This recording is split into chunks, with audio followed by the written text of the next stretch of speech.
Ekabo, Mafia, welcome everybody. I am Iyawo Ifa. I am Iyawo Ifa Oloye, and I am Iyawo Osundamisi, Fafunke. Ashe, you are now tuned in to the best podcast on this planet. On the planet, Let's Talk IFA. Ashe, Ekabo, welcome everybody. So, when it comes to,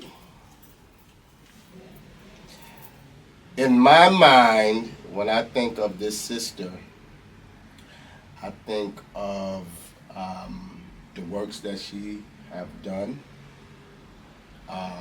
being a student of Ifa, being an Ifa, being a teacher.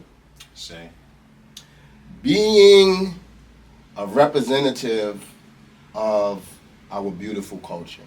Say. I would like to introduce to everyone one of my sisters, Iyawo Osundamisi Fafunke. My sister, Ekabo. I'm so happy welcome. I'm very excited. I was telling my goddaughter I was coming. I'm like, wait a minute, I'm excited. I say. Well, we're glad you're excited. We're glad you're excited. Welcome. We're excited. I say. And so we want to start off with asking you, we said your name already, of course. Mm-hmm. You could talk a little bit about your upbringing and how you got into Yoruba culture, your spiritual journey. Spirituality. I don't even know how I got into a spiritual journey because I was baptized 3 times. Mm-hmm. It didn't work either time. It wasn't the church, it was me. But my mom was a single mother, and so she wasn't a church lady. And my mom enjoyed plenty of spade games. You know, I grew up around the time I was born in the 70s, and I grew up in the 80s, so I grew up when you borrowed sugar from your neighbor and, 2 slices of bread or whatever, and so your parents were all at, your auntie house playing cards, and we were at home by ourselves raising ourselves, so I grew up in that space. So my mom wasn't about taking me to church or anything like that at all. And so it was my neighbors who just said, this child need to go to church because she's, rogue or whatever word they used back then. Scrumpet. We say scrumpet. Y'all in North Carolina, y'all better know what scrumpet is so you don't end up with one in your kitchen.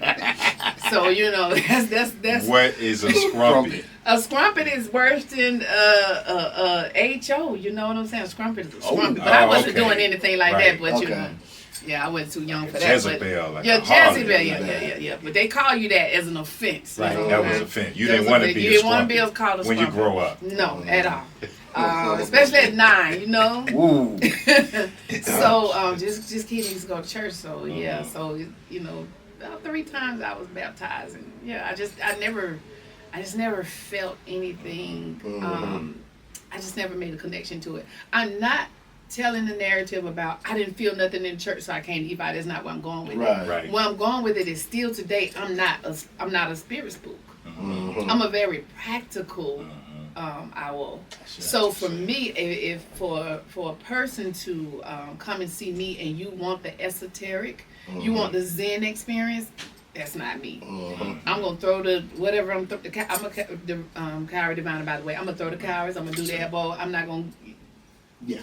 Ain't no spirit gonna come, because when I first, I'm gonna come back to the question, but see, I grew up hard. We struggled. Okay. Where did you grow up, yeah? I grew up in Atlanta, so I'm ATL shawty. Okay. I was born in North Carolina, but I was maybe like 4 years old. Oh, okay. My baby sister's father killed her in front of me. And so my mom was a maid back then. You go and work in white folks' houses. And this was in Carolina? This was in Atlanta, so she brought me to Atlanta. Okay. But the thing about it, but I do believe in spirit. Because I lived with my grandmother up until I was about 4 in North Carolina. And so, that I remember my going on my 5th birthday, my grandmother asked me, what do you want for your birthday this year? I said, this year I want to see my mom. So my mom was here in Atlanta. And so she called my mom, and I just remember her telling me later that year, I said, Gladys, if you don't come and get this girl, you know, my grandmother, I'm like her, you know, my grandmother, she carried weapons and cut knives and, you know, and all that kind of stuff. So she like, this is what I'm going to do to you. So my mom came and got me, and as a child, I used to say, I hate you brought me here, because it was just, I just had a rough childhood. But then today, I'm glad she brought me here, you know. But yeah, it was just rough, and so I grew up. All of my schooling was here in Atlanta, and but I know there's a spirit, because there was a reason. If my mom never would have obeyed my grandmother, I would be a Christian right now. I wouldn't have no choice, because you know, the town that I'm from, everybody there is a Christian. And how dare you say anything about some African spirituality or any reading? You can't do no tarot card reading. You are the devil. So you know, none of that would I would not be sitting here with you all today. Bible Belt. So but Destiny knows what's, you know. Yeah, I believe in spirit totally. So you know, that's and as a young adult, I had fun in my 20s. If y'all didn't have fun in your 20s, I apologize. I had fun in my I had a great time. A little too much for me. In my 20s, I had a good time. And I'm saying it all day, all night, every day. So I grew up from Norfolk. It was balance. So I'm from Norfolk. So yeah, I had a ball in my 20s. I ain't had no balance. I had a ball, but the elders pulled me back when they saw. Yeah, I was doing a little too much. Yeah, yeah. All my schoolmates, if they just so happen to just scroll by this and click on it, because they probably won't, because they all Christians mostly too. But if they catch this, gonna be like, how this lady get into? Because if my 20s friends, they be like, ain't no way in the world she believe in God. People change. Yeah, people change. And I have. Yeah, for the better and worse, but people change. Yeah. You know. Yeah. In my early 30s, I remember getting into, now this is typical cliche, I ended up getting into some trouble. And so I had a friend that I went to school with. He was very esoteric. He just carrying bones and stuff, like weirdo shit. Yeah. And I can curse on you? Oh yeah. Okay. This I try not to do it too much. But you know, he just always in some weird stuff. He always has some kind of charm on him. So then he said, well, you need to go and see somebody. But I want to think Tim Aquarius, number one. But yeah, he's also a local. So you know, they like to have fun. They like to play with you a little bit. So he was just like, yeah, you need to go and see somebody. So he sent me to this lady's house over in the near the West End, you know. And so I go in there, and the lady just like, she has this pot boiling on the floor, and she opens the pot and she just starts cursing. These MFers done trying to do this to this lady. She's cursing in Jesus' name, and she's doing all this. And I'm just sitting up here like, really, Tim? This way you really? So this what we doing. And then she tell me after all of that, when I gotta come back and I gotta spend all this money and buy all this stuff. And so I was like, yeah, I ain't going back over there. And he was, when I called him, because I called him, I'm on my way. So when I left the house, he didn't even say hello. He was cracking up laughing on the phone. Then he was like, okay, now that you've done that, you need to go see Chief Ogunlade. Okay, he did that on purpose. That's leg back move. Let me show you. Let me show you the other side. So that's interesting. So you know, but so that was my entry point. And so of course I called Chief. By the time I got to call Chief, I was in a place that women shouldn't be. You know what I'm saying? So I tell y'all, I was in a jail cell. Okay. AKA jail. AKA the 3 cots in the hot water.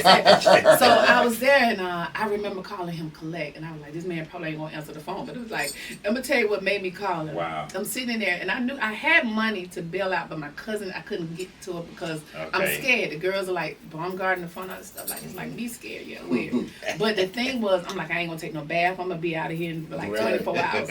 Second day, I'm like, I can't use the phone yet. Day 2, I still ain't gonna take no bath. Though the third day, girl come and sit on my bunk. She said, hey, me and the girls was talking, and we noticed you ain't took no bath.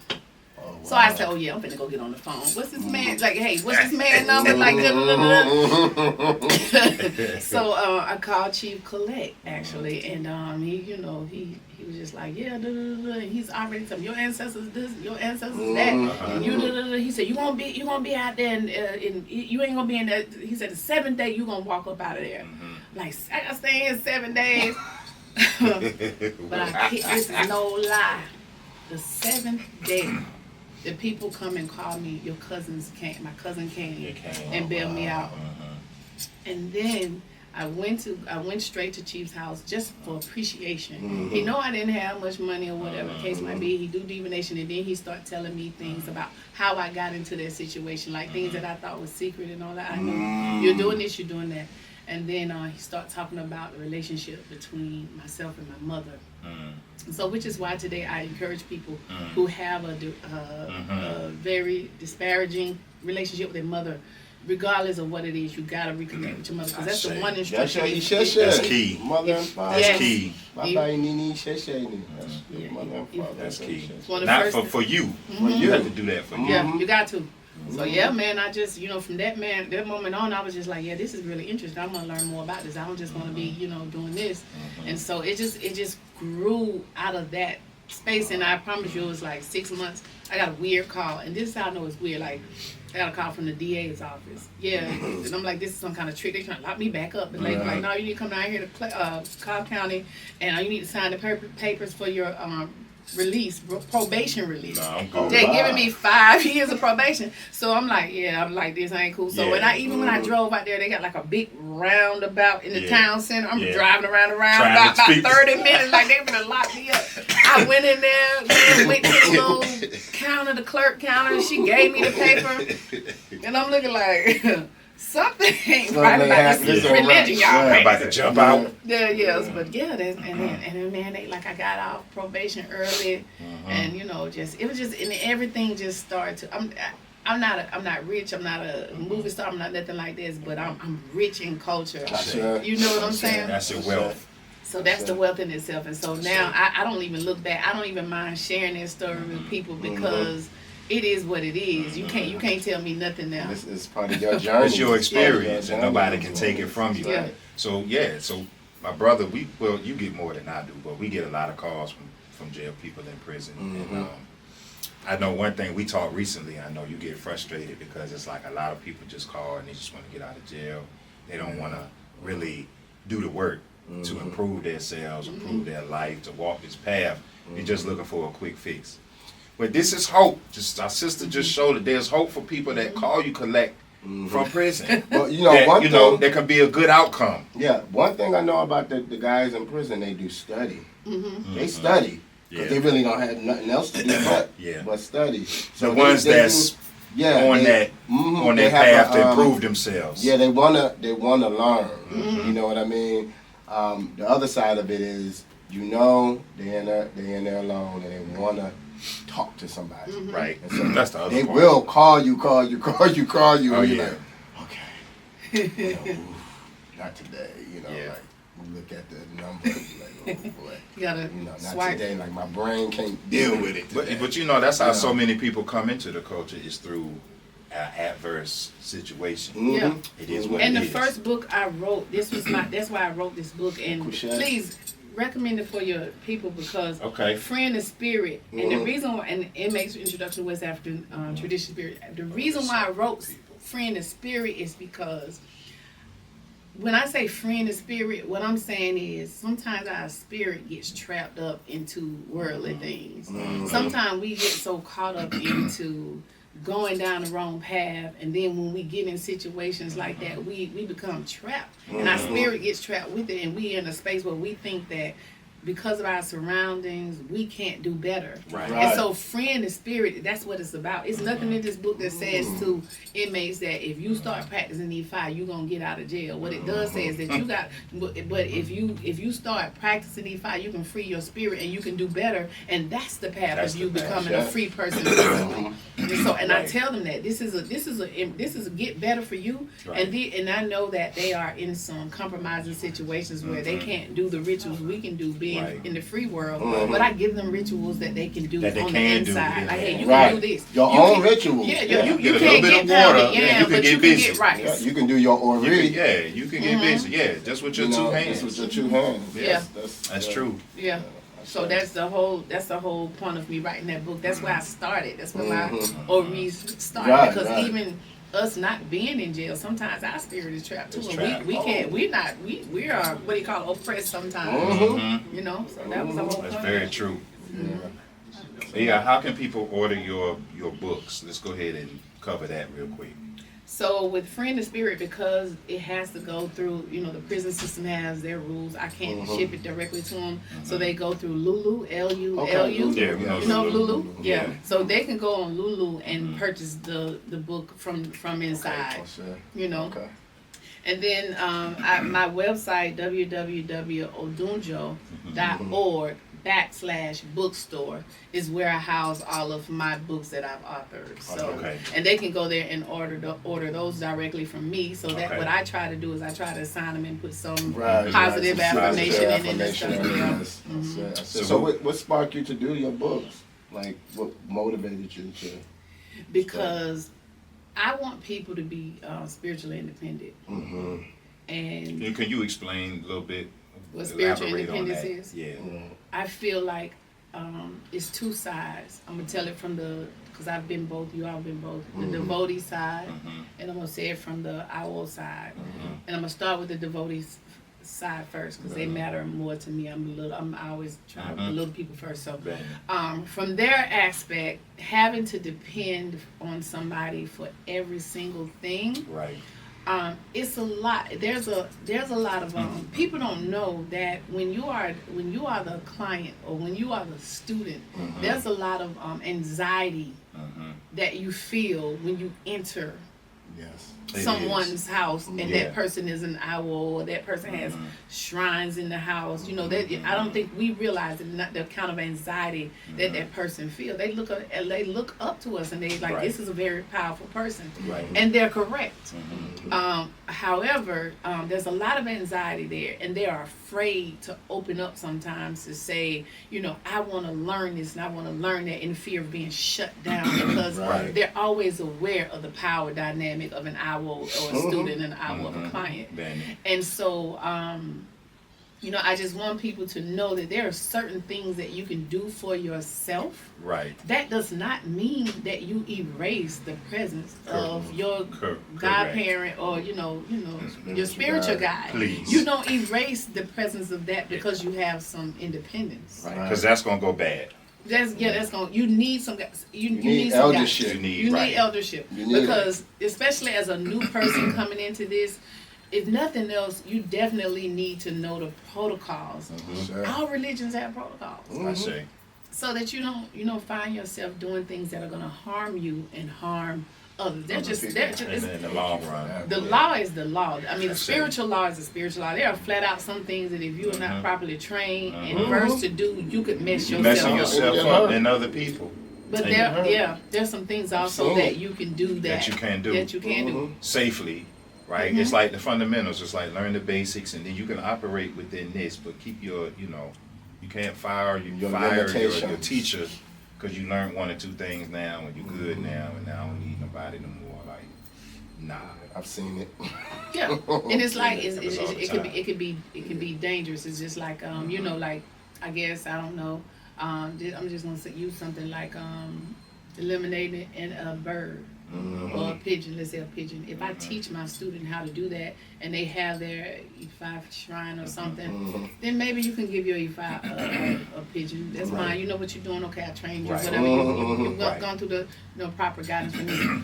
But if you're not initiated, I don't care. Even if you're initiated to IFA, but you're not initiated to a goon, you ain't got no business cutting no dog head off.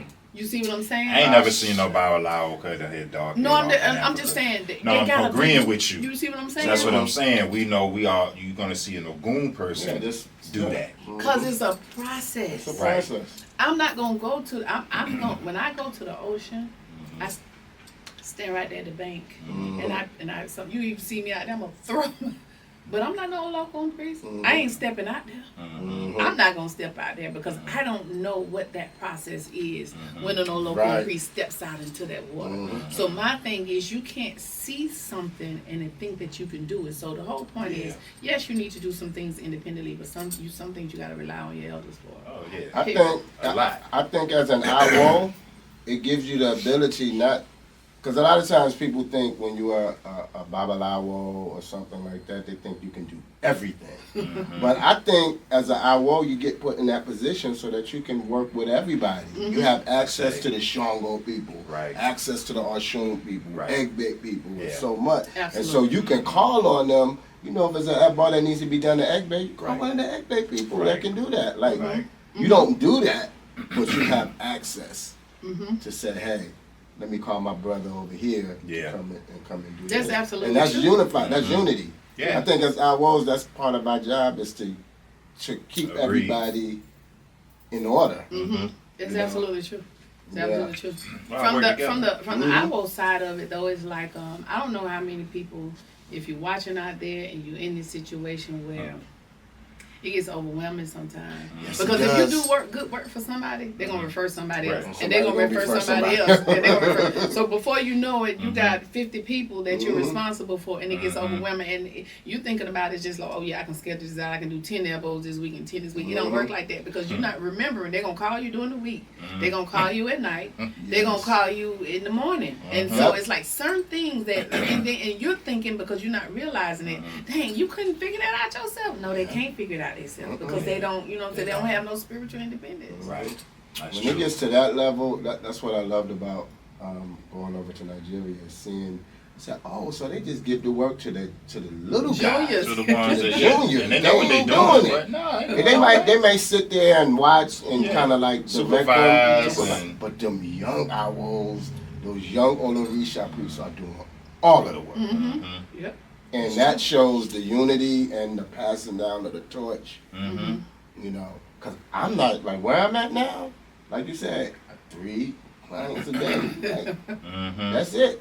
You know, but it's hard over here because it's hard to get the youth to have that kind of a discipline to sit down and be quiet and just listen and learn. Take orders. Go pluck a bird. Go take, here go, this is how you do the ashe. It's hard to train them because it's like I always said, that word training today is like you're trying to control somebody. They think you're trying to control them, but no, I'm trying to teach you something. Trying to pass something down, but it's the hardest thing over here to do that. So Iya, what do you think some of the ways that we can, for our youth, what are some of the ways we can pass this down without being the state of mind of the youth today? What is your solution to solving that? I know everybody have their solution, but what is your solution? I do want to say that being inside the school, you'll be surprised how many of them are interested. That's all it takes is to spark an interest with them. So they are interested, but they don't feel like, because you know what they see, the examples they see are all mature adults who are practicing this tradition. It doesn't, you know, even though we bring our children to the festival stuff, you know, for those of us in Atlanta per se, because you have a different background, of course, because your whole family grew up in this, so you was a child growing up in this. But like in the, you know, in a lot of people's experiences, that's not the case. You know, somebody's mama started practicing this tradition, and they're just sitting back, like watching their mama do this strange religion. Like what is But the kids are interested, but they don't feel like they have a place because all of the examples they see are the young adults or the older adults. And so if you could just invite them in. I have a young man, he's in high school, and he's one of my godchildren's son. Called me on his own because he wanted to do a reading. He only wanted to know if so-and-so was his real friend, his buddy, his homeboy, if he's my real friend. And you know, and then he has a little girlfriend too, and he wanted to know if this was gonna be his wife someday. And I'm just like, okay, you in the 11th grade. I don't think he's graduating this year. And then he wanted to know, this is a kid who ain't never experienced this at all.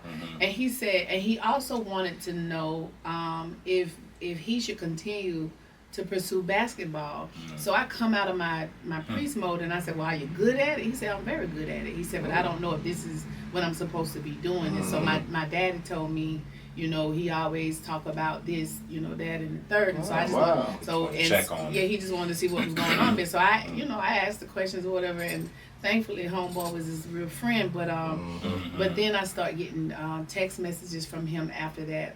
And he showed me a book he had ordered on his own. I got this book. Is this book okay? I said, yeah, it's okay. So we'll start. It'll give you some information. And then he's like, okay. A couple of days later, I finished the book, What's Next? Oh, wow. And so he, you know, and then I said, well, and so I think about it. I wasn't prepared for that because this is the question you asked me. Right. Because we have not allowed them in. And so I'm like, He coming. They coming. So if you let them in now, they're going to come. Yeah. They're going to come hard too. And so I said, well, maybe you should just try to erect an ancestor shrine. And so then he said, well, yeah, that's what I was going to tell you, that his aunt had passed away like a few days before that. He said, but she had been in the hospital. We knew she was sick. She they had only given her, you know, so much time to live. And he said, I just want to make sure I continue, you know, worshiping her spirit. This a kid that ain't never did this before. That's an ancestor. 13-year-old girl. That's the ancestors coming through that boy. I had a 13-year-old girl. I was like, wait a minute. I said, let me speak to your mama. Yeah. Your mama know you calling? Because I'm not going to give you a reading without the consent of your parent. Oh, no. You young, and you a female. I don't know what's going on. And I don't want to get set up. You know, R. Kelly me. But it was right. But I was like, wow, 13. I said, you know, like 13-year-old calling for a divination. Yeah, on her own. On her own. I said, no, you can't come over here. Yeah. Don't worry like that. I can't. Where's your man? Where's your mama? We got a protocol. Where's your mama and daddy? Your mama? No, you doing But they this? come in I said, I can't do it. They're coming at us and they're intimidated because they only see the active participation of the adults. Right. They're trying to figure out how can they how get what's can their they role. So you got to have things for the young. For them to do. You got to invite them in. That's my advice. Invite them in. Even when you got to tell your students or your clients or whatever, when we invite them to festival and we invite them over to Bring your children. Bring your children. And not for them to sit in another room to play. With the Not phone for them. and Let the them tablet. bring them in here and make them To participate. have the experience. Hey, pass me that palm oil. Right. Right. Pour it on this Orisha right here. Right. You know, do you know this Orisha? If you don't know, worry about it. When we get through, I'm gonna tell you about Right. it. No, that's it right there. That's That's it. the answer. Yeah. That's it. And then, you know, I tell my clients that call, I'm like, don't just get a reading on yourself. If you got children, invite your children in, because this is not a thing where it's like, well, I'm just getting me and I just want to know what's going on. Testing with the me. waters. Because it might be some issues with your children. So you need to get your children ready. And as if well. can point to that sometimes when the person come and be like, oh, you all right, it's a couple things about you, but where's your oldest child? Yeah. If I might, you know, older might come up like, What's they going need on some with your spiritual oldest attention child? or Exactly. whatever, right? Yeah. Yeah, and so you're so right. You're so right about just bringing them in and giving them something to do. Yeah. Yeah. And letting that older child, because if you're gonna follow the culture, that older child is the example. Teach the younger ones. Teach the younger ones. The older child is the authority, and they can teach the younger ones, and because their minds are a little bit more fresher, so they'll have a little bit more capacity to pass the information down, and you can go on about your. That's the life. culture. That's how it's done in Africa. That's the culture, right? Yeah. And we had these conversations all the time. Is that this is part of why we established this platform, this podcast, is to help teach and inform people more about the culture in its entirety, right? And this is some of the things that we're talking about. You know. Yeah, because it's time to get this show on. Well, let me not say show, but it's time to get things moving in the right place, especially with the education of our children. Because we see the public schools are not, we're not teaching anything. But this culture, it's a culture of. I mean, to be an African means you got to be a humanitarian. I say. Like, that's African people. If you notice through our history, we always accommodated people. And that's one of the reasons why we got into slavery, because we accommodated the European when they came, but they had other plans. Yeah. But that's who we are as Africans. Yeah. we help. That's we what help we do. and we help to maintain the natural order of things. Yeah. And this is why we have an SU and all of those things to help keep things in order. I say. We gotta teach, like you're saying, like we gotta teach our children the history because, Mm-hmm. like in especially in public schools and even some of these, I hate to say it, some of these Pan-African schools, you know, they miss the mark sometimes. Sometimes they're, you know, I'm not gonna do that. I'm not gonna do that. But shout out to the CV, the organization, and the Pan. Y'all doing a great job. But I'm just saying, sometimes they miss the mark because, like, you know, sometimes you know what public schools do. I can talk on that. I've taught in a Pan-African school before, but I'm gonna talk about public school because that's where I've spent most of my time. Even if we can't depend on the public school to do everything, Right. we as parents have to let our kids know that it wasn't just two ways. One was assimilation, and you know, through Dr. King and people on that side of the coin, and one was revolutionary. When you talk about the Panthers and when you're talking about Malcolm X and the, you know, the Nation of Islam, they had their way of centering black people during those times, the late 50s and 60s. But what people always omit is what the first Oba and his peers did, because they were saying, you know, from what I understand, I'm not an expert on the matter, but what I understood was that assimilation is not the way. And, you know, that other side, I haven't had a word for it yet, but that other side may not be the only way. But what about if we just re-Africanize ourselves and start and build our own? Well, we can't kill everybody. We're not going to get kill what I'm our way saying? out of this. And so through African spirituality and African culture, you know, tried that way. And thankfully there were some people who listened, because I always tell people, you know, I get into these debates all the time because people, yes, your ancestors led you down this path. Yes, we give a lot of credence and credit, which one is, I'm a teacher, that's bad. But we give a lot of credit to, We know what you mean. no, I'm talking about. We give a lot of credit to, you know, our West African brothers and sisters. They're absolutely the source. But people try to shy away from what Oyetunji also played, because, you know, the truth of the matter is, I never thought prior to, you know, having that experience at Chiefs Ile, I've never thought, you know how it's usually like, yeah, I want to go to Africa one day, you know, you think about that, but I never thought I actually would. But when I started practicing, when I met representatives of Oyetunji, I was like, oh, it's realistic. That's some real shit. Like, you can really go. Like, you can go, like, you know. And so, you know, I started putting my insight of going to Africa, going to Nigeria specifically, and then it just became a reality. I've been to Nigeria 13 times now. Never in my life growing up would I would have, this was not a goal. It wasn't a goal for me. You know, so I just think that people need to understand that. And I like for the type of people we are in American, because one thing people like to do is when they start practicing this religion, because I did it, throw away all your American clothes, you throw away your American identity, you adapt your new Orisha name, you go super hard, like everything American, but you still sitting there and watch that TV, don't you? You still do the Europeans. You in Walmart and you paying them taxes, and also you can't dismiss your American heritage either. So I learned over time that as a person as American, we're a certain type of breed of people. We're a certain breed of African. We are. And we have to relate to you. We could relate to the Oba.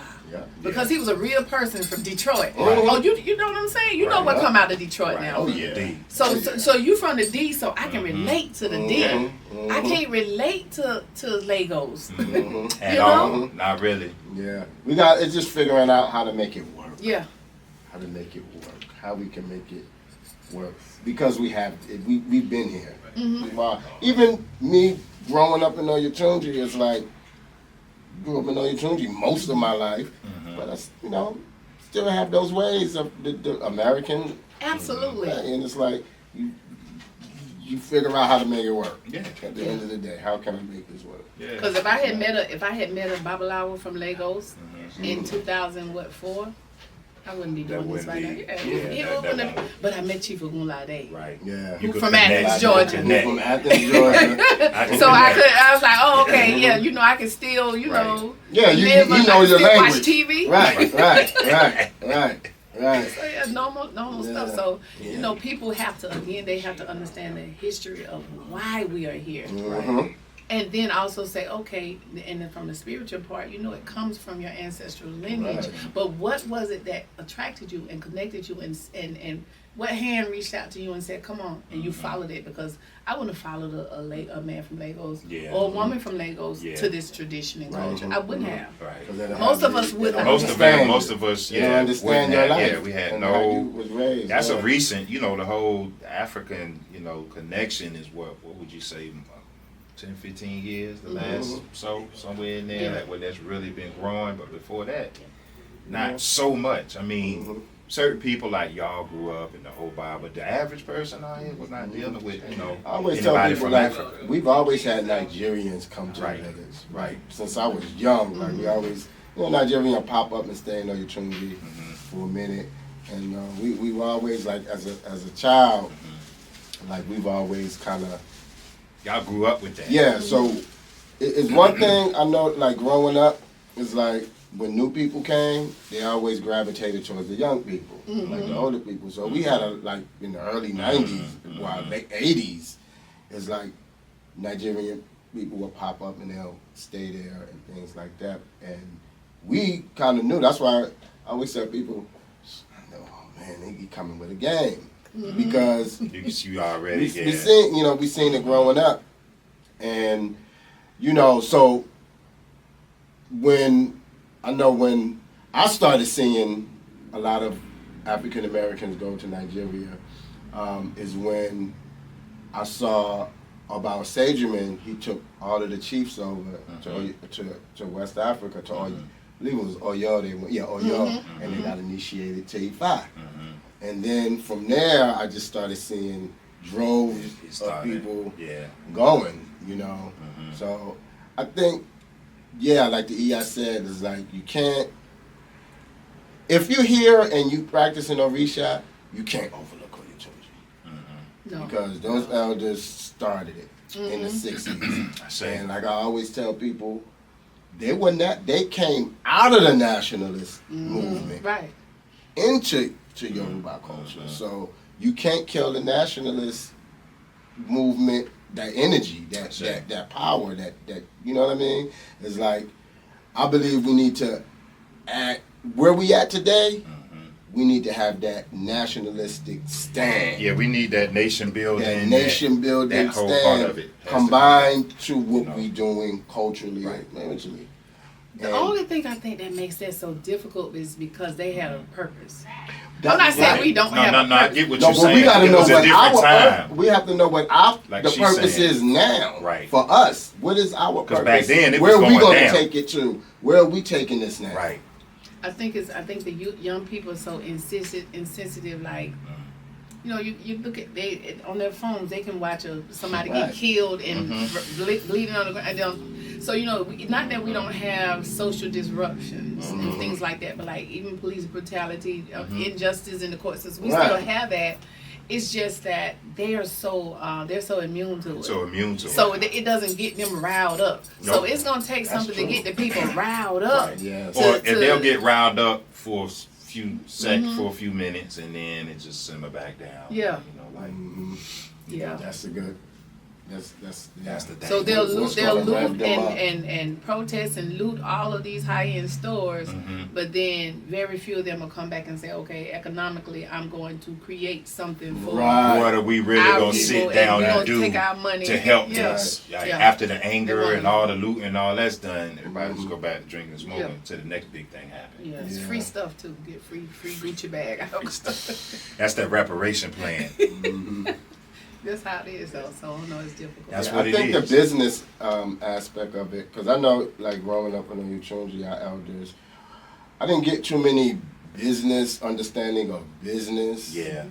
But I got a lot of the spirituality and the cultural. You know what I mean? But that business side of it, it was I started learning business when I went and got my first job Yeah. That was my interest at, what, 19? Yeah. I started understanding, okay, dang, I'm working for a check, and I'm starting to figure out, like, giving my energy too much to Yeah. these people to make Yeah. a little check, and they taking Yeah. money out. Well, let me see what I can do myself. Let me figure You know what something I mean? out. Like, I can't do this. where we are You know? today, we were talking about this earlier.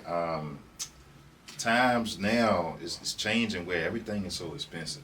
Mm-hmm. And people are spending most of their money, their salary, whatever they do, on rent, just on your mortgage or your rent, just trying to keep a roof over your head. It's getting to the point now where it's almost like not sustainable anymore. Mm-hmm. It doesn't make, it's almost forcing us to go back to that Black Wall Gonna have Street, to. that It's pre-integration But it's mentality happening. that we had. It's right? actually happening. It's forcing us. Yeah. But how about this? How about I look at I've been looking at it from this standpoint also, how the spirit works. Mm-hmm. You know, we grew up in a culture where when your child turned 18, what you do? You got to Boy, get out. you got to do something. You gotta got to get up like out of here. You got to go to the 17 and a service. half, you sweating bullets because you know you got You got to about go 3 to months. college. You got to go You to got 3 military. months, dude. You got to figure it out. You got to figure it out. But African spirituality, African culture, this whole economic situation that we're in now is forcing us back to our roots because now is. instead of kicking our kids out, how can our kids stay can we with work us together? and we work together and rebuild the maintain the family, household? traditional. Absolutely. Because part of your tradition is combined in with your business. Bring your Right. family Bring your together. family Right. together. Your family or Okay, if we are a family who are tailors, you're gonna teach all of the kids. They're gonna come up learning that. mm-hmm.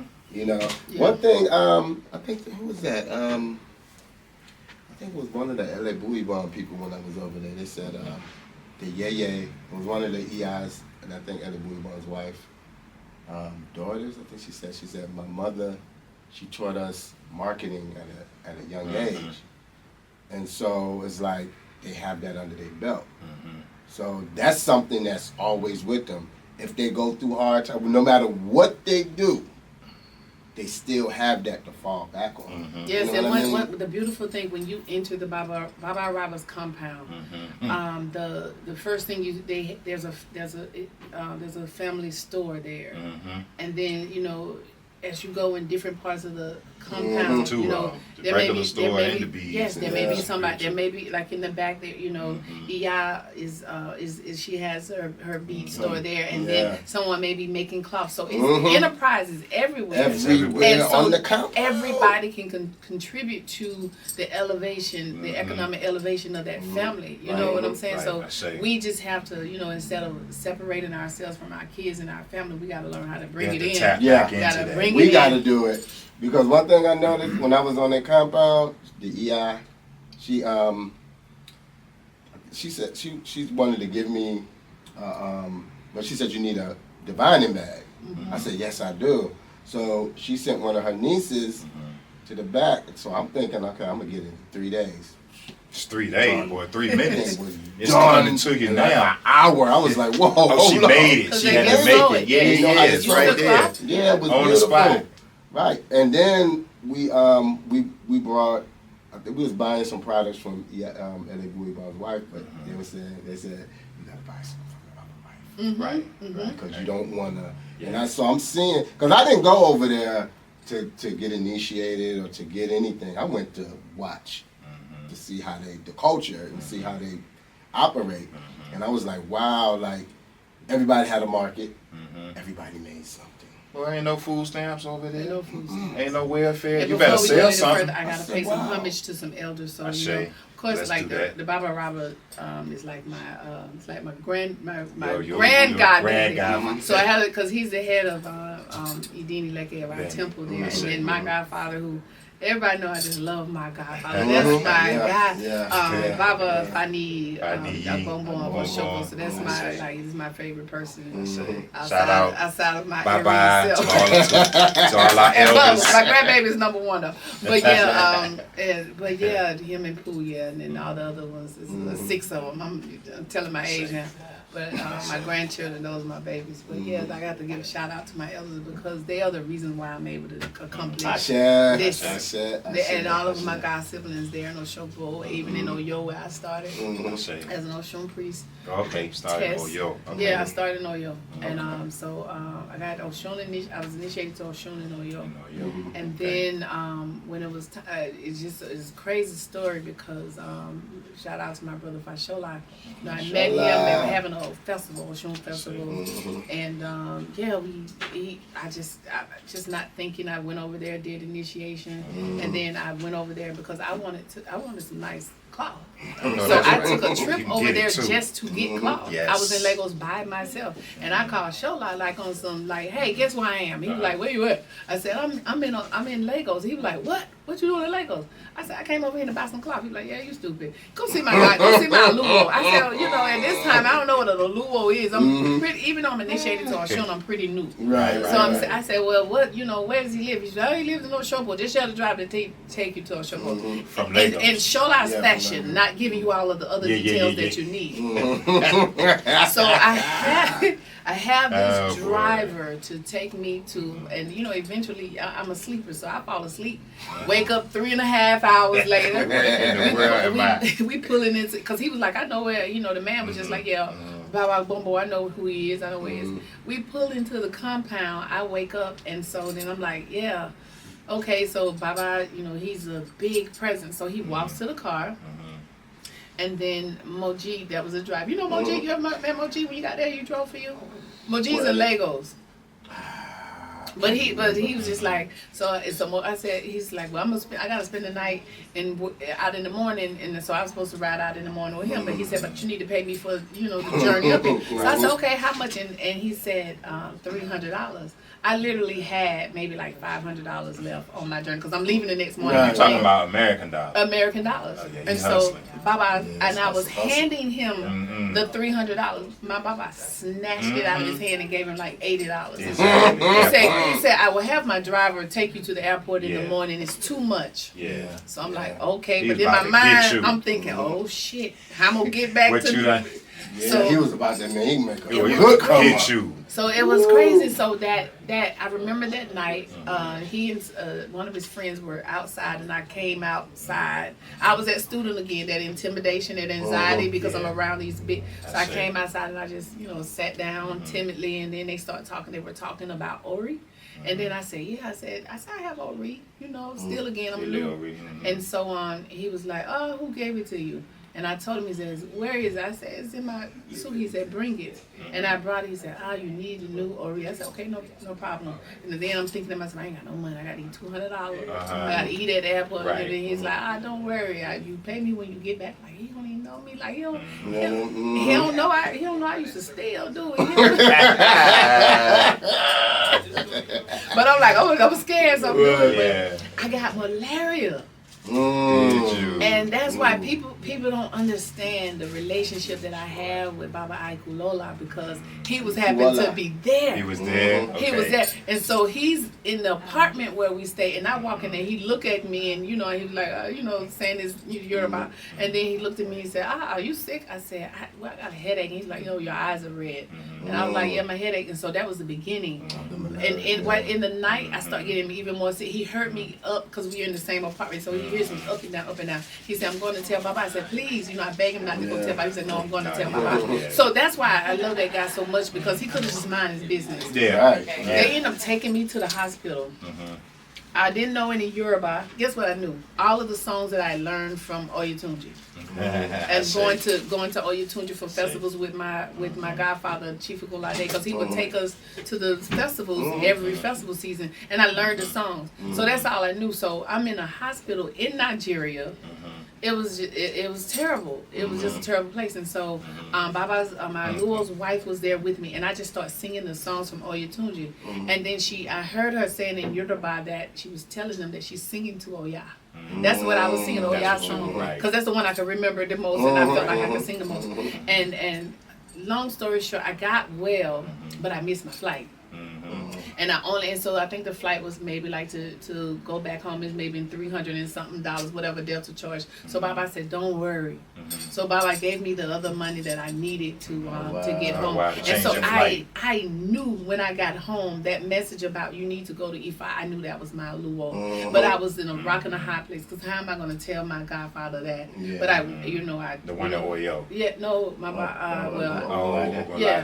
and so I eventually had to have a conversation with him, and we didn't talk for a while.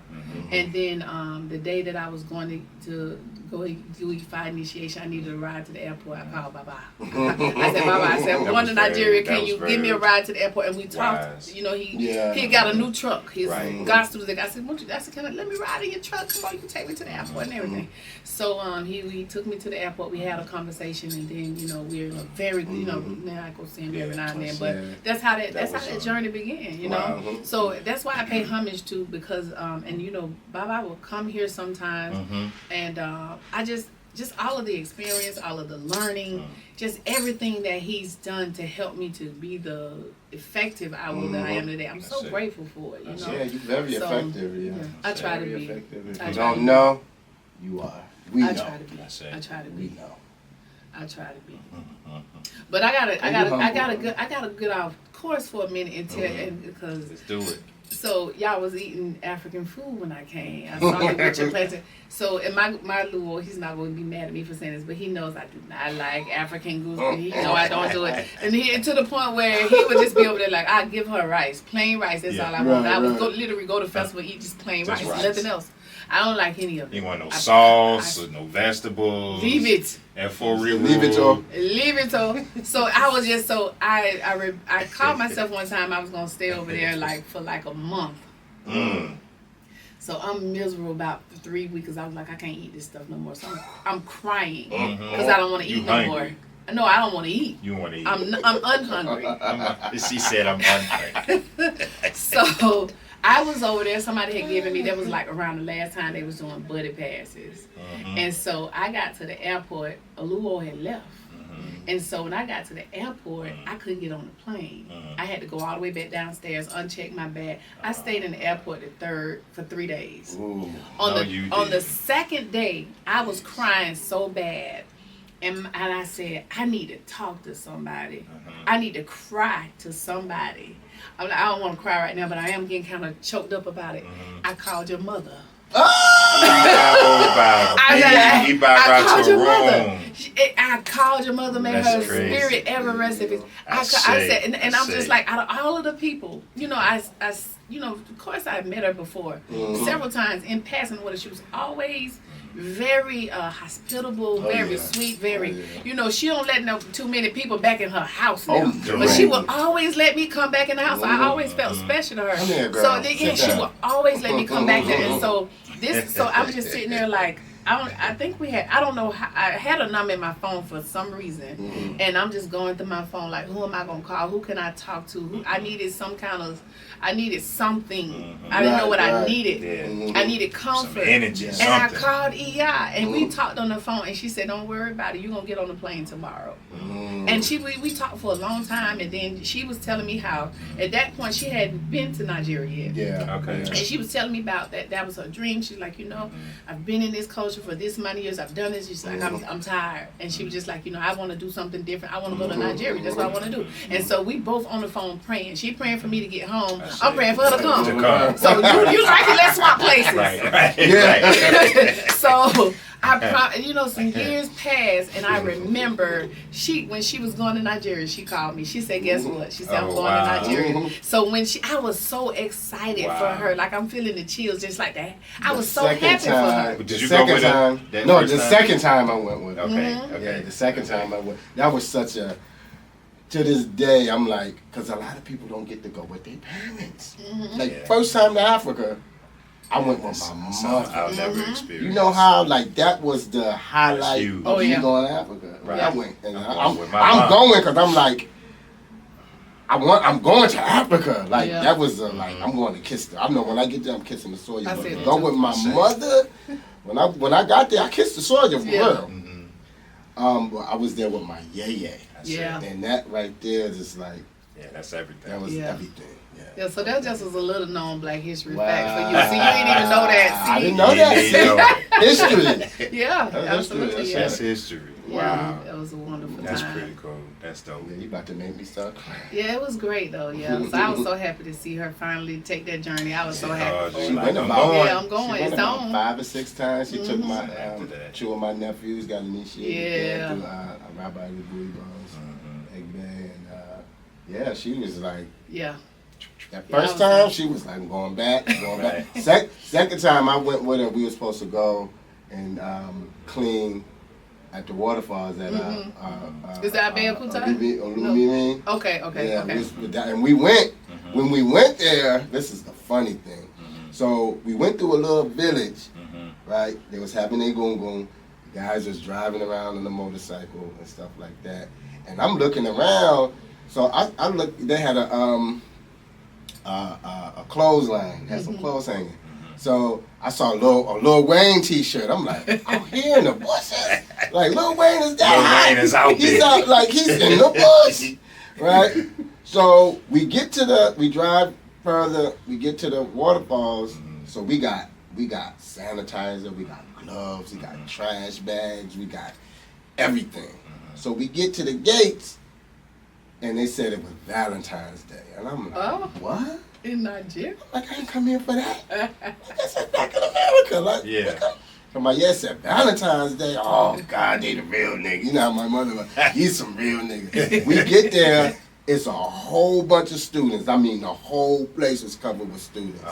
Yeah, gets out and start picking up stuff. I said, yeah, you just don't do it. Like, you know, you see liquor out here.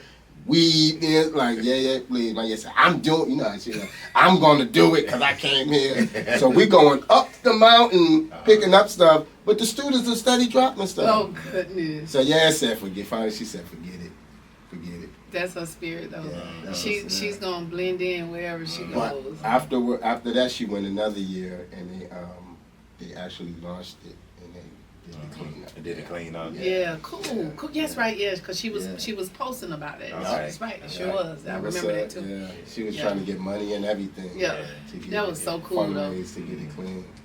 And it didn't get clean. They didn't get clean, but I think now they're doing it. I believe they're doing it now. Yeah, they're trying to keep it up because tourism I said, is man, a big thing now. you know, my mother. I feel that she set that off. You know what I mean? Because it was when I was there, it was like. You know, all them students, I was like, y'all don't respect the waterfall. Like, this is Orisha. Yeah, like, y'all don't respect this. Like, this is your home. Y'all don't respect it. Christianity and don't teach you to do that. Yeah. You know. And then it's also, I feel like sometimes some of the things that we deem important, like, you know, we got, what do you call it, emission laws and stuff like that or whatever. I don't really think, because you also understand that in Nigeria, especially in the spiritual community, the more trash they throw in this pile, it becomes egg bait, where egg bait will come and get their food, and even EIM will come and get their food. Yeah, so I don't even think they're looking at it as that they're littering. Yeah. We look at it from a different. So again, From it's a a different culture eye. thing. But we cannot dismiss our culture. So you know, it's not wrong for us to go over there and clean up. Correct. But I think they also may have a different perspective because they know, you know, I don't think that throwing trash on it's a thing for us. You know what I'm saying? This is a trash heap. That's one It's a thing. trash heap. That's where trash belongs. Right, yeah. But just everywhere and anywhere. Yeah. No, it's not. Can we not do that? You be Disrespect one of the Onile. ones that my passenger, I have to put you out because you got a problem with me throwing trash out the window. 'Cause I do that. I'm going to get you. I'm going to stop and let you turn around. I've lost a pick lot of that friends up. behind that. Yeah. Don't you throw trash out the window? Of course. I'm throwing it in my car. It's in my car the window. What you want me to do? I'll do it. Oh, man. Let's do this. Did we do this yet? Advice for new people? We did that, didn't we? We did. No, we did. Well, kind of, sort of. Directed towards the women? I think we did. Did we? I don't think Okay, so let's we do just advice. been talking. This is good. Let's What do is that. like? Yeah. What advice do you have to give to young women and older women coming in to this? Yeah. Coming into the cultural culture or experience? already in the culture or from a female perspective, wherever you want to take that, however you feel on that. I feel strongly about it, which is why I started the Ogun book off talking about women's roles in Ogun worship. Okay. I want women to know, first of all, that they do have placement in the tradition. I say. That's the first thing they need to know, that there's placement. But women also have to not stay in their lane. They have to find their lane. That's the thing. So, like, say for example, a lot of let's just say there are some women who may be married to a Babalawo and they become Akatebi. And so we talked about before we started filming the division in the different lineages, but there's also some differences or, a divide in the genders. Right. And so one of the things I explained in the beginning of the Ogun book is that, if we're going to practice this culture, let's practice it. Right. And one of the things that you have to know when it comes down to gender is really a blur. And then people say, well, why is there a word Obirin and Okurin then? Because Obirin can give birth from her womb a child. Okurin cannot. We are the ones in America and Europeans that come up with this concept of masculine, feminine, man and woman. That's not the Yoruba way of thinking. It's that can you do this or can you do that? We are defined by what we can do. And so if you can do it, then there's no gender hindrance. However, if you are a woman and you marry a Babalawo, I'm going to start with the Babalawo because that's the most common experience, right? And you become a Pete B, it should not be a competition. Whereas to say, or let's just say you are a Babalawo and you become a Iyanifa. Let's use that one. Right. So I'm Iyanifa, you're Babalawo, and we live in the house together, we're married and all of that good stuff. So it's almost like it isn't practical. First of all, if you want to be the working Babalawo, it does not diminish or deplete my ability to do Iyanifa duties. I can go and do other things which I'd rather be doing. Right. It doesn't stick me or have me stuck in the kitchen, because if everybody that know me know I don't go in the kitchen that much. Hello, good night. I don't go in the kitchen. But it's just that we don't need to compete. We don't need to. Sometimes you just have to let it be okay for the Babalawo to do his work. And so there may be times I respect a Babalawo as a husband if I had one. Or I would respect that marriage if he's divining and he may come past a message that's for a woman that he might come to me and say, babe, look at this right here, and I got to get this message to this woman. Like, either what would you suggest? Because sometimes as a man, there's a way that you communicate that is different from the way women communicate. And so I might say, well, don't, even though I'm looking at it, if I says blah, blah, blah, blah, I say, well, don't say it like that. You got to be a little bit more. So say for let's just say, if I say you shouldn't have abortion. If a man tell me that, I'm looking at you like this. But you ask your wife, you know what I'm saying? Hey, how do I get this message out? Or you could just say, I'm doing it come up. Maybe you're doing it and the person is right there in front of you and you're divining and you're giving the messages. Hold on a second, let me call. My wife is an Iyanifa. How do you know what I mean? How do you? What do you see in this? And it's fine to do that. I might say my little bit, but then I might, if it's something dealing with a certain subject, then I might have, like you said, a female, my petty or whatever, come in and help elaborate on, make it better than what I'm going to say my little piece. But you speak a different language when you speak to woman. Yeah. Right. I've tried it. I've been part of that. Yeah. I've tried it. I think the competition thing got a little too over. And where it led to where it led to. But however, that's something that I attempted to do, like with the women. But one thing I noticed, and I put this on the Facebook rant that I did. Good rant. Right, but I look at the story, the story in Osundamisi about Aboru Abayaboshisha and how they guard the gates of Olodumare. And before you even get to Olodumare, you got to go through these three women. They got to say, yeah, you can go through. If they don't feel you, when I read that Odu, And then some elders, you know, they gave a different perspective on it. But however, it was still I was like, wow. So for one, it's important for a Babalawo to have an Apetebi, right? One Apetebi or however many women he married. Before you can even see the Babalawo, you got to go through the Apetebi. Apetebi accommodates you. Are you comfortable? Give you some food, cola, orogbo, gin, whatever, but accommodates you and checks you out. And check is at the same time. With the woman's intuition, she knows. Men and women, they checking it out. They, you know. Okay, this sister is not right. A lot of times, what happened with me personally is, you know, you get a woman come. I'm a man. Might not be dressed quite appropriately. And I'm a man, so I'm a be realistically. I'm gonna be like, okay, she's pretty, like she's you know, like. But what I tell the Apetebis is like, when a woman comes like that, you're supposed to say, hey, come here, sister. Let me get you a lapa. Let me get you a lapa. You can't sit down on the mat before IFA like that. Right. You have to be dressed traditionally or have something. But you can't come with your, you know, your tight jeans on and you're showing, you know what I mean? It's like protocol.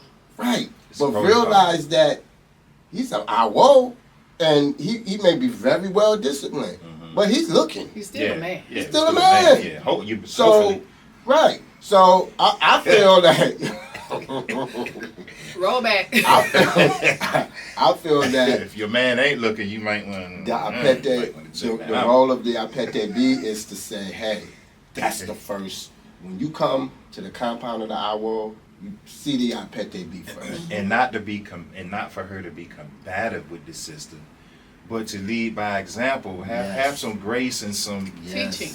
Teacher. Don't come from a jealous standpoint. You being combative with her and me. Now you're putting yourself as the Apete on her level. Yeah, you got. Because she might be coming with an attitude, or she might look at you. Because a lot of times, what happened to me is they're like, I don't want to see you. I want to see the Baba. And she's like, well, wait a minute. Yeah. No, you got to see me first, sister. Put on a and you can't get upset. Yeah. Don't lose don't lose it. But you see how that situation there can cause discord in your household. Right. Yeah. Whereas if you as a woman can just show a little humility and just let that be. Because and then, like maybe if you're initiated to another Orisha, and because I can have my find your lane. Find your lane. You get what I'm saying? And so I can operate in this lane. I can have my own clients. They have nothing to do with him. And he can have his own clients. They have nothing to do with me. Because y'all too men, but I ain't going to let y'all gang up on me. Because don't think that I don't need if I was married, that my husband don't need to check the men at the door. Because if they come in on the gray sweatsuit pants on. Not the gray sweat. You might have to tell him to put on a lapa. Hold on a minute, brother. You can't come in here like that. Conversation gonna go. Hey, brother, let me talk to you for real quick. Right. But no, if it's the other way around. That's true. That's a brother good point. Is coming to see the Iyanipa. And he's coming with a tank top on and he's bulging out. And stuff like that. With the gray sweatpants on. Hold on, brother. But okay, so the thing is, this is my question. Who is the go-between person for the Iyanipa? Is it do the male see the husband and the husband says, okay, accommodates? Baba might have to put, and if Baba ain't around, you know what I think? The sister gonna have to check. I think we should get in the habit of having a neutral student, male or female, to just check new people when they come in the door. This is how we do it. So it does not disturb our marriage. Yeah. Because one thing you do, the clients can, and I have never been married. Y'all don't believe because y'all know I'm real cute. I'm fine. I'm fine. True. But you are. But see, on a serious note, it's just like sometimes y'all know these clients can ruin a marriage. Yeah. If you because you're trying to teach them something, and it's just like just like sometimes in some marriages the children are the problem. The clients sometimes they're not children, but I'm just saying when they come with their shenanigans, they can cause some discourse in your marriage got to be tight. You dealing with clients. your marriage got to be tight. So you got to have that neutral, one or two neutral student to handle that, To male handle or that. female. To Right. just say, hey, in this house, this is how we do it. In this house, we dress like this. In this house, we read the shrine, we remove our shoes. Right. You're gonna call him Baba. You're gonna call her Iyawo. You're gonna do that. You're not gonna call here after a certain time.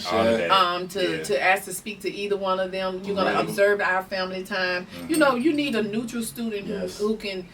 Cause one thing I may get some pushback even from you all on this. I want to always express to people that even though we are spiritualists, this is still a profession. That's true. And sometimes we gotta treat it like a profession. It's a profession. No, because if you don't, you know what happened, right? Just like any other business, people do whatever they want to do. You don't set boundaries. That's a well-known fact. Yeah, it's a professional, and we are professionals. Yeah. It is a profession. And we are fiduciary agents. We collect money, so it's a profession. It's a profession. And it's also, Privacy I know people rights. hate to say it, but it's also a business. It's a business.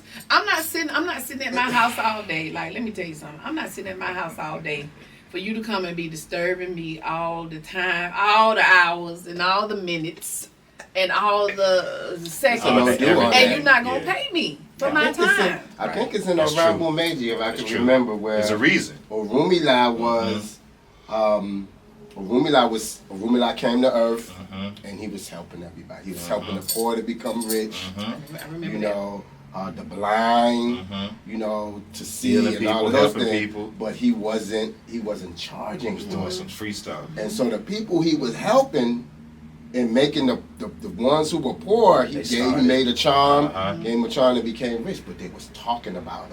They was talking stuff about it. Right. And Orumila found out, so he went and cried to Olodumare, and he was like, well, and that's where they said you have to start. Olodumare said, you got to charge. I think it's you got to involved appreciate, too, right. Yeah, saying, You have okay, to now charge. you have to add the 3 to the 2. Yeah. And take the 5 to the house of the diviner. Right. Right. Yeah. I've had a situation, just to piggyback on what you said, I cannot make this up. I had some soap that I'd given to somebody, and I didn't make the soap. I got it from a certain IFA priest, and I charged less than the person who I got it from. When that person sells the soap, this person know that person too. When they got the soap from me, they told people that it didn't work, so they was gonna go get some soap for, it was like something for money and prosperity, and so they was gonna go around to this person and get the soap for prosperity. And I didn't say anything. This is my first time saying it. It's the same goddamn soap. But when they pay, you know, but so people don't appreciate when you give them something either free They don't. or cheap. They just don't That's appreciate true. it. You're You right. know what I'm saying? People pay attention when they have to pay.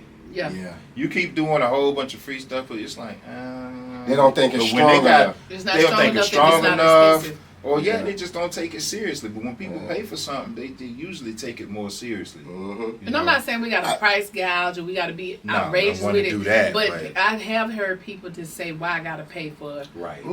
Right. spiritual work if y'all supposed to be, you know, Yeah. representatives of God. Olodumare God or That's whatever, you know." Christian. Yeah. That's Christian. But the pastor But the gets pastor paid. gets paid. And you Well, paying me, I'm big doing time. a service for you, and it's not and I've paid a lot of money and put a lot of time, energy, effort, and sacrifice into being able to do this for you. I didn't get initiated for free. Yeah, All those absolutely trips not. I had to take that you took to Oloye in different places where you learned in Africa 13 times. Airline ticket costs that wasn't free. $2,000. Yeah. So how am I supposed to take my time and my energy to do something for you and you want it done for free? Nobody, no other profession, you don't take your car to the shop and say, well, I got to pay you to do whatever you fix my car. Because the So car's what's supposed the to roll. That's what a difference? car made for. It's supposed to roll on the road, so you're supposed to Yeah. fix it for free. Yeah. But no, but like for women, I just feel like, you know, we just gotta find our lane and be comfortable there. Yeah. You know, whatever that is, women can do Whatever great you things. are. You know, I'm an example. Women we can do great That's things, it. and once we find our lane, we can, you know, we can evolve. We can, you know, elevate. I don't have to compete with you, Right. or you, or whatever for me to be great. I think that's that Western That's mentality huge. is like, you know, but women in African culture, I ain't gonna say just Yoruba, but African culture, the women are the backbone. Yeah. Women are the custodians of the culture.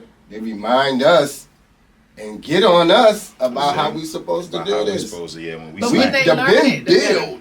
The We better build. that be when they learn it. Again, when you become comfortable in your lane. Like me, I'm initiated to E5. Both of you men are initiated to E5. I know that you are a lawyer. You're a chief. I'm also a lawyer. I'm a chief. But when I come to this place, did I not? Which one is it? But you see what I'm saying? Because I'm coming into Babalawo's house. This is your house.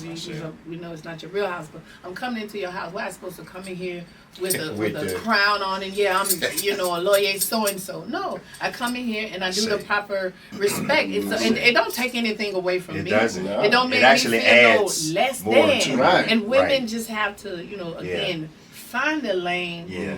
And once they're comfortable, they won't have to. You won't have to worry about feel, that. slighted in any type of way. Right. That's the advice I have. That's for very others. true. I think some men and women come into this with an agenda to run a show. You got that. The ego, the grandizement, the, like you said, the walk in and you got to violate me. Like, we don't do that. You don't do that. So it's just kind of an understood thing. Like, even my Oloye, and I watch him, and when he's around his elders, he is who he is. Right. We see his superiors with Arabe Elibu Ibrahim being one. He's, don't violate. Like, it's, you know what I'm saying? Like you said, it don't take away from. It's the culture. It's the culture. It's the It's culture. the culture. Okay, so I have another. We got to go off course again. Just do it. So I didn't plagiarize this, but I did kind of. I told you still back in the day, right? I was still no more because it's not taboo. So I did kind of steal. The little. You coined that phrase.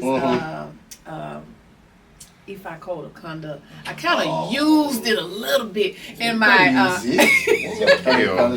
it's just like I have a book, another book that's coming out, and y'all are gonna love this because if you as a beginning practitioner or a new practitioner somewhere along your journey, you can use it independently on your own to learn things. Right. But I also had in mind the teachers and the godparents and so on and so forth. Right. There's a curriculum in the back. Okay, for the teachers. And for the teachers, and there's I already have the questions, the pacing, and this one will be read about mid-February. And it has the the questions that you can ask, the discussion, what pacing these chapters, and then also a 25-question test that you can give to your students or whatever. So there's a curriculum attached to it if you wanted to use it to teach. And so I just so just a way for you. But I just want you to know when you see code of conduct in there, don't sue me. I don't have nothing. No. But that was because I was sitting there and I was writing and I was like, I was looking for a phrase to because people don't like the word protocol. They really don't like that. It's too strong word. People don't like. You need to behave this way. So code of conduct is gentle, but it's strong. Yeah. And so I use code of conduct. I just had to let you know that. No, you good, yeah. Because I got code of conduct. Like the same thing. So we're looking forward to the book. That makes a lot of sense, though, with you being a teacher. That was very insightful for you to do that. So, I think this is important what you all are doing because it's so many people, and if y'all are out there watching, if it's 5 of you, 5,000 of you, whatever, hit the like, hit the share button so more people can get educated. This podcast is important because we got podcasts that tell us what Diddy doing. We got podcasts that tell us what Blueface and Krishan doing. We don't have enough podcasts from us especially in the diaspora that are talking about our experience. And so this is a great opportunity. And if you're somebody, you got something to say, reach out to these Babalawas and get up here and talk about it. I was talking with my brother yesterday. I said, we're doing something iconic. This is history. Like we are writing by doing this podcast. We are establishing the history, and we're carrying on the history. And the students will have something like this. Will be a curriculum. Watching the podcast that you're talking about. Part of the education. Part of the university. Everybody has something. Yeah, it's not just us. It's everybody. Yeah. We were talking so before we important. started recording because and it's good to have different perspectives because you know everybody. It's entertaining to me when everybody want to get online and they want to argue about you know right and wrong, and then the person that says that's wrong, the comeback is always, well, my lineage is different, right, and because all of our lineages, that may be very well true, but we can learn from one another. Because that's the other caveat. That's the thing. This is a myth that I want to break right here live and in person. I say. IFA, whatever you call it, it's a religion. I want you to know it's a religion. I want you to look up the word religion. Anything involving rituals, prayer, or deities is a religion. Yeah, it sounds really cool to say, well, it's a way of life. It's spirituality. It's a culture. It's all of that, but it's religion. It's also it's a religion. The religion is part of the culture. Yes. And the system of IFA, if you want to use that word. Sure. Yes. We're not going to get into semantics and Yeah. Negroes will spend all day arguing, going back and forth about the semantics of a word when we really need to be talking about ain't nothing got built. Practice your religion the way you want to practice. We live in a country where there's freedom of religion. First Amendment of the United States Constitution. We have practice your religion because guess what? Even as are you initiated to Oshun? No. Are you initiated to Oshun? Well, we Oshun people. We have what we call Oshun's religion. I say. They don't have nothing to do with you. Nothing to do with you. You don't know all the ins and outs of Oshun religion. You see what I'm saying? So if you see me do something that is not familiar to you as a Babalawo, because aren't you initiated to Olokun also? Yemoja, that's right. So I'm not a Yemoja priest. So I'm not initiated into Yemoja's religion. Right. So we have to understand that there's some things that I'm going to do in Oshun's religion and some things you're going to do in Yemoja's religion that are going to be totally different. Right. It's not your place to sit up here and say that's wrong. It's lineage. It's your religion. Learn. You do what you do. Be humble and do. learn. Just continue to learn. That's what I said. And then we understand too. A lot of people come in when they come into this and they get a little bit of it, they get excited, right? And whoever their godmother or godparents are, and they learning and whatever they teaching, they get real excited to the point where it's almost like I'm repping for my Ile. So my Baba that way. Yeah, my Baba does it like this. Right. My Baba. You know, like, y'all not doing it right, because my Baba do it like this. And it comes from, and you're like, okay, let me explain something to you. You just don't know. You don't know history. But the excitement of them embracing whoever that Egbe they part of is like, they think that's it. Yeah. Like, the truth is only here. You know, and you got to tell them, that's like, true. Then when they get a chance to see something outside of that, right? And because it's different, and in their minds they may see it as I'm not getting something, I'm missing something, which causes them to get overwhelmed and frustrated, and they become like the lady I saw on the video today. You know, I was ranting on Facebook today because she started talking about she denounced. She called it African ancestral worship. Yeah. So and she threw away her shrines. She threw away her king. I was like, oh God, but she was like she threw away everything because of course it's evil to her. But I'm saying my answer to that is again I'm gonna go back to First Amendment. Freedom of religion. All religion works. All of it. If you want to be a Christian, it's gonna work for you. If you're a good Christian and you follow the protocols, you do your prayers, you go do everything. Christianity has a platform. Follow the platform. You're gonna be good. If it was not true, then Creflo Dollar wouldn't have a mansion, a whole mega church. So Christianity works. Islam works. Minister Farrakhan is a very wealthy and prominent man. It works. Practice the religion that you want to practice and be happy in that. But what I will say is if it gets frustrated, gets too much with you, you have a right to move on to something else. But don't go back the way you returned, because if that didn't work in the first place, that don't make sense, right? But don't ever, and I tell people, because it's gonna get frustrating sometimes. That's the other thing. It's religion. That's what it is. That's the first box I'm gonna put it in. It's not a end all be all. It's not gonna solve every last one of your problems. You ain't gonna have no more problems. You're gonna have some problems. Even me, I've made it all the way up to be a chiefess, or should I just say chief? More problems and I still be broke sometimes. Yeah. I still may have an accident sometimes. Mhm. I was in Oshobo, and I was a chief then.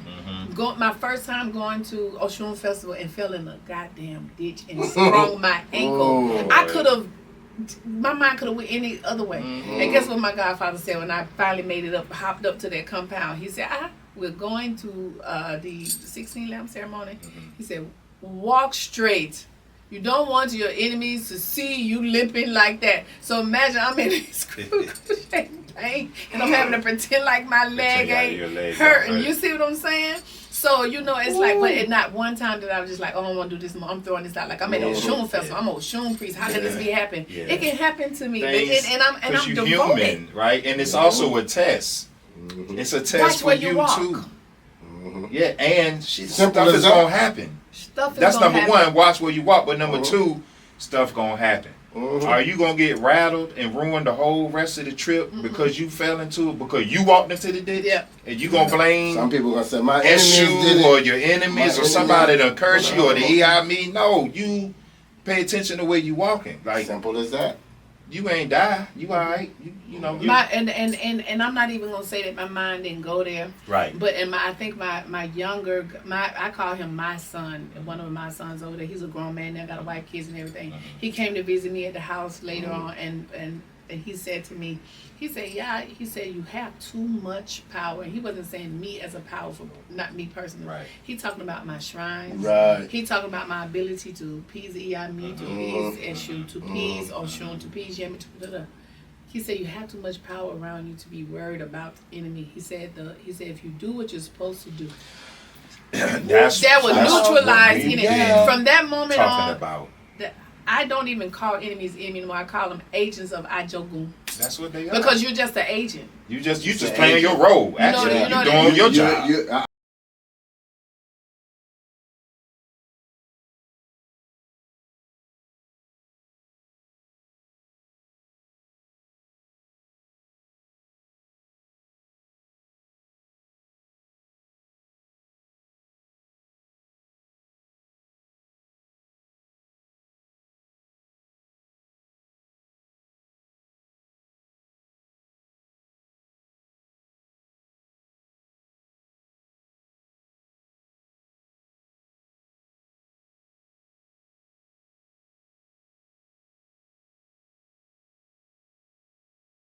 They let him back in, he get kicked back. Well, they need to do a whole bunch of He's an egg egg work. bay child. That's He what I was needs to about to go say. Egg bay. But he's because stubborn. The thing, yeah, he's very stubborn. He's getting it though, cause just teaching him. It's his crashing and it's teaching him. So I can't. I try.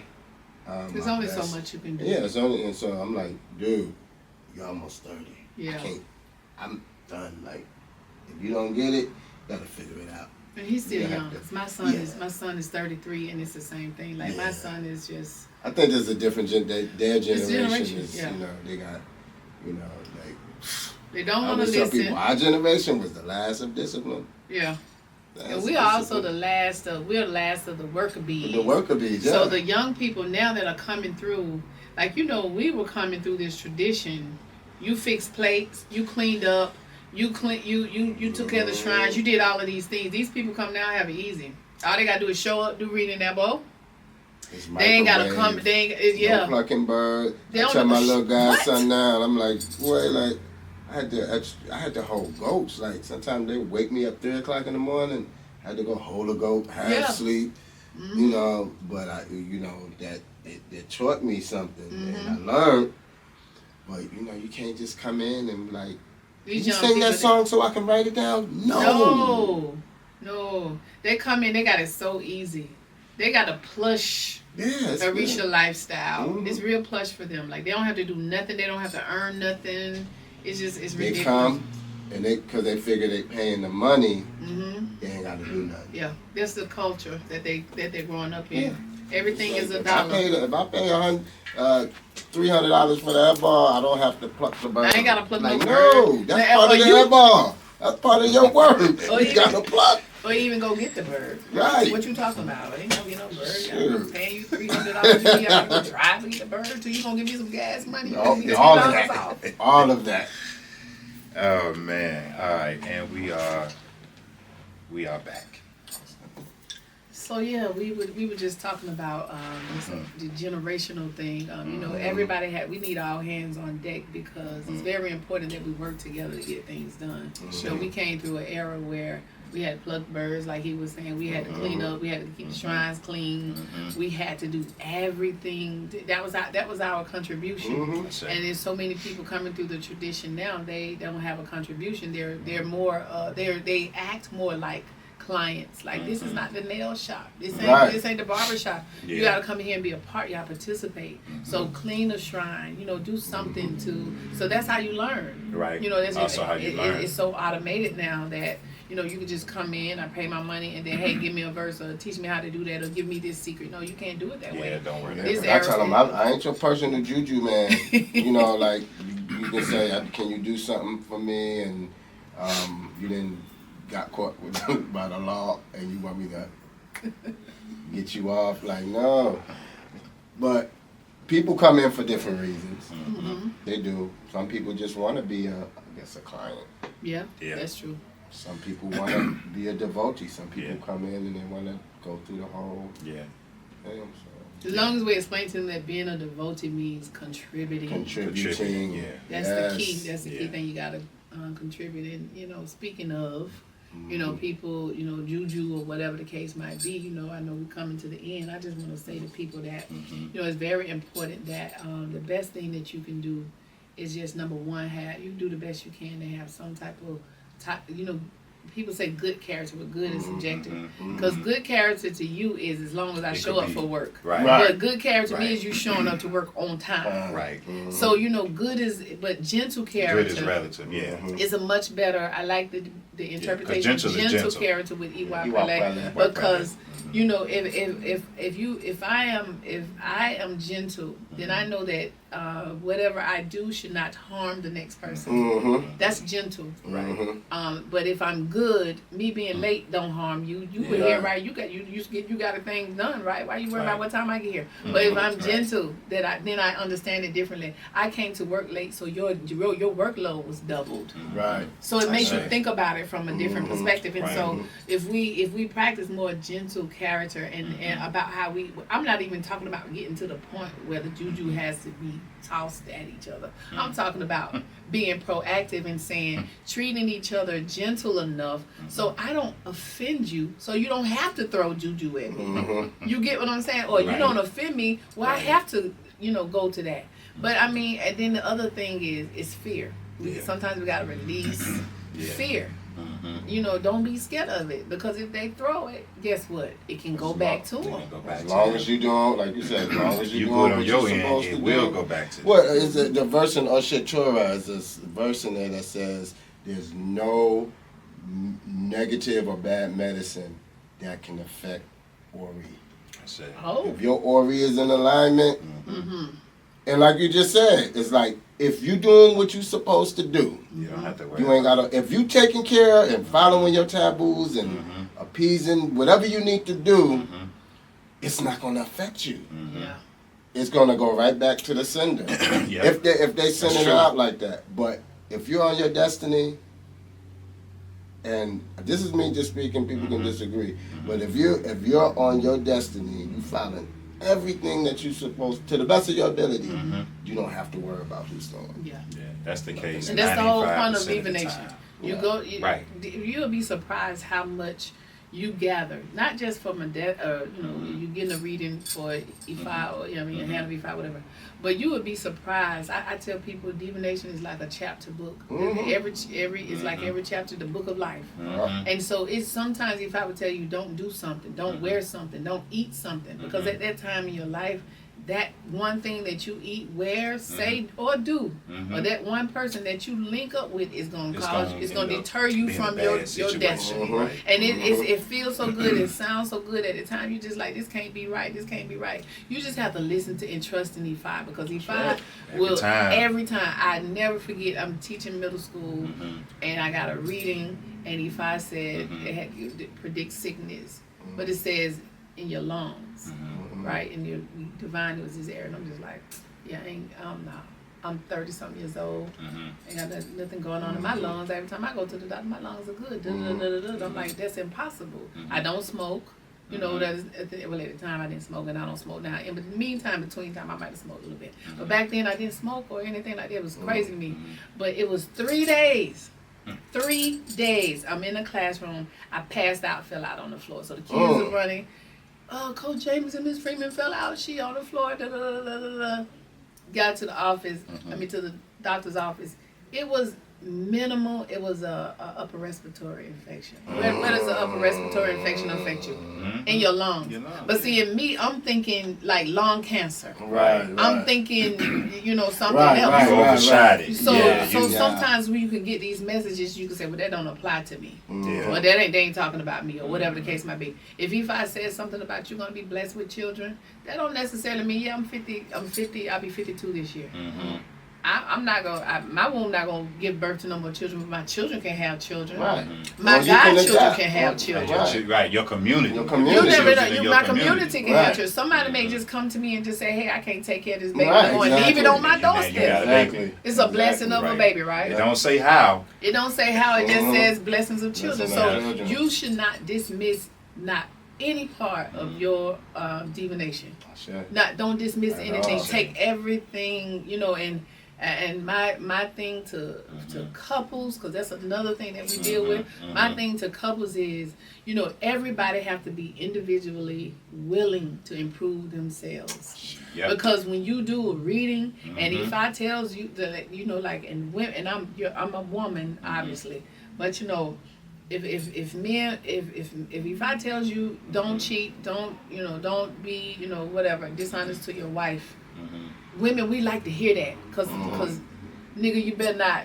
You know what I'm saying? And you heard what Ifa said. Right. If I told you, gonna bring that up, right. And you know what I'm saying? That's the only thing they heard. Right. But I've also have had women clients who, if Ifa said, don't talk down to your husband, don't be disrespectful, That part. they won't take that serious. Retel Dunda talks a lot about that. Plenty. Yeah, that's what I said. People want to pick and choose what part of the culture they want to deal with. When they tell them something you don't want to do, now you don't want to deal with it. But both parties have to take those messages.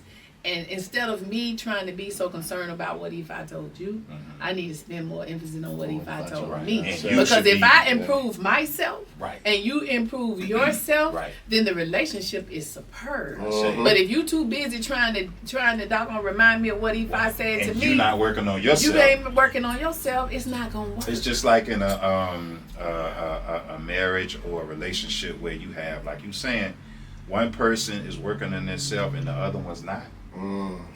That's going to eventually friendship, business, all that friendship, especially friendships, whatever, all of it. Client, student, godparent relationship, any relationship that you are involved in, friendship, marriage, whatever. You, because we, even as friends, we like to, those messages come. You got somebody that's a betrayer, but then did you remember the stuff that Ifa said about you too? And everything. Okay, you got you got to question yourself sometimes. You got to be a self-reflective practitioner. It's very important. It is what it is. Well, we are rounding up.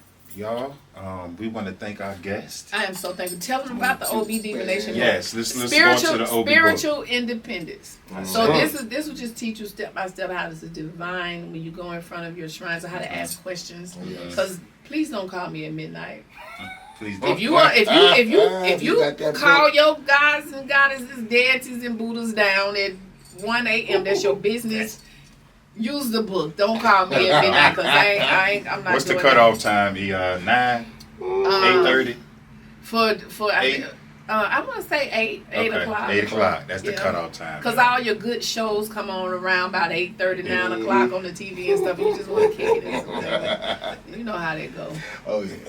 And then you want to talk a little about your Ogun book before we go? Yeah, and what I did with Ogun, like I said, I understand that there are some, some things that people should not, be exposed to until they have the experience. But I just tried to make sure that people knew what's a part of the Ogun Shrine, how to connect with Ogun. Because my whole thing in these books is about how to connect with these spirits. Yeah, and have the relationship. Independently, and have the relationship, because that's important. That's the because key. once you can do that, then a lot of things will be clear to you. I think we spend too much time connecting with other humans, and that's fine, because we need human interaction. That's important. Don't be one of those people out there, I'm just gonna, what are your walk alone songs and quotes and keep putting on Facebook? I don't F with nobody and I'm by myself and da-da-da. I can't stand stupid. Like that's something to celebrate. They think they putting out motivational posts and I don't F with nobody. If I ain't call you, if you blocked this year, blah blah blah blah blah. Fuck all that. Because nobody asked to come in the world and be alone. Nobody. That's stupid. That's stupid to prophesize. You're gonna be a lonely person. Right. You're dumb. It's not African. It's not African. You hear so-called big celebrities say, I don't deal with nobody, I grind by myself.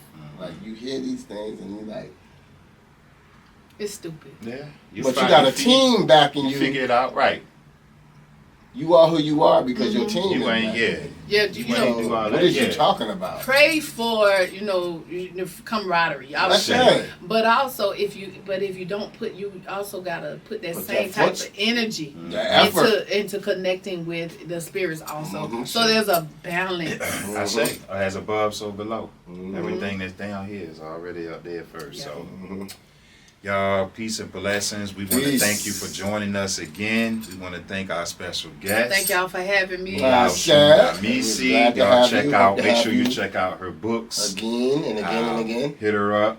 If you have any questions or if you want to purchase the book, make sure we did drop that information. So until next time, peace and blessings to everybody out there. I am Iyawo Ifajimini. I am Iyawo Ifajimini. Osundamisi Odabo. You are tuned in to the greatest podcast on the planet. Let's Talk IFA. Odabo. Thank you, everybody. Until next time, signing out. Peace.